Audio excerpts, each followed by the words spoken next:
nhóm ở trong thời gian nó khai chừng ngày ở bên cả áp vật cầm hôn ở bên sông đa bàn lò sầm khán ở bên cả áp vậtสมรรถភាពซูมซูว่าเธอกาหอบชนะแผลคายน้ำหมกดำไนน่ะได้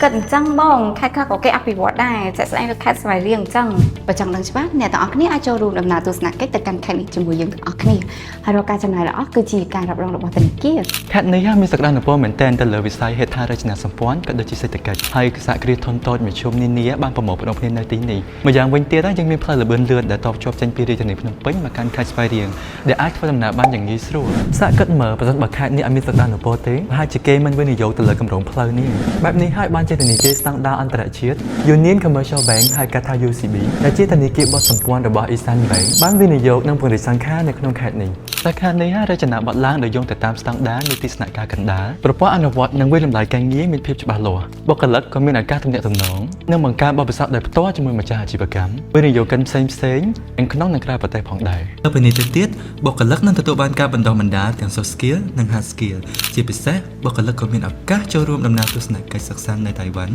និងបណ្ដាសាខាផ្សេងៗទៀតរបស់ធនាគារ Isan នៅជុំវិញពិភពលោក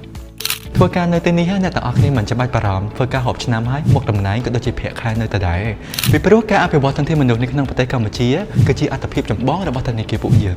ឈប់កុំតន់អាចជឿពួកយើងអ្នកទាំងអស់គ្នាអាចមកមើលដោយផ្ទាល់ភ្នែកហើយចាំពិចារណាតាមក្រោយក៏បានដែរបច្ចុប្បន្ននេះធនាគារមានរៀបចំកម្មវិធីមួយដែលអនុញ្ញាតឲ្យបងប្អូនអាចទៅទស្សនាផ្ទាល់នៅទីតាំងធនាគារ UCB សាខាស្វាយរៀងហើយរាល់ការចំណាយទាំងអស់ទៅលើមធ្យោបាយធ្វើដំណើរទៅនឹងមកក៏ដូចជាការទទួលទានអាហារគឺធនាគារជាអ្នករ៉ាប់រងសម្រាប់បងប្អូនដែលនៅទីក្រុងភ្នំពេញហើយចង់ទៅលេងស្រុកកំណើតក៏ដូចជាចង់ឆ្លៀតឱកាសដើម្បីរកការងារដែលល្អជាងមុនឬក៏សម្រាប់អ្នកដែលកំពុងតែរស់នៅក្នុងខេត្តស្វាយរៀងនេះស្រាប់បងប្អូនអាចធ្វើការចុះឈ្មោះដើម្បីចូលរួមដំណើរទស្សនកិច្ចនេះបានសម្រាប់ព័ត៌មានបន្ថែមអំពីការចុះឈ្មោះក៏ដូចជាការបរិច្ឆេទសូមពិនិត្យមើល caption ខាងលើក៏ដូចជា comment ខាងក្រោមខេត្តយើងមិនអន់ទេមកស្វែងរកអភិវឌ្ឍខេត្តយើងទាំងអស់គ្នាពួកយើងកំពុងរងចាំអ្នកទាំងអស់គ្នាដើម្បីចូលរួមគ្រួសារ UCB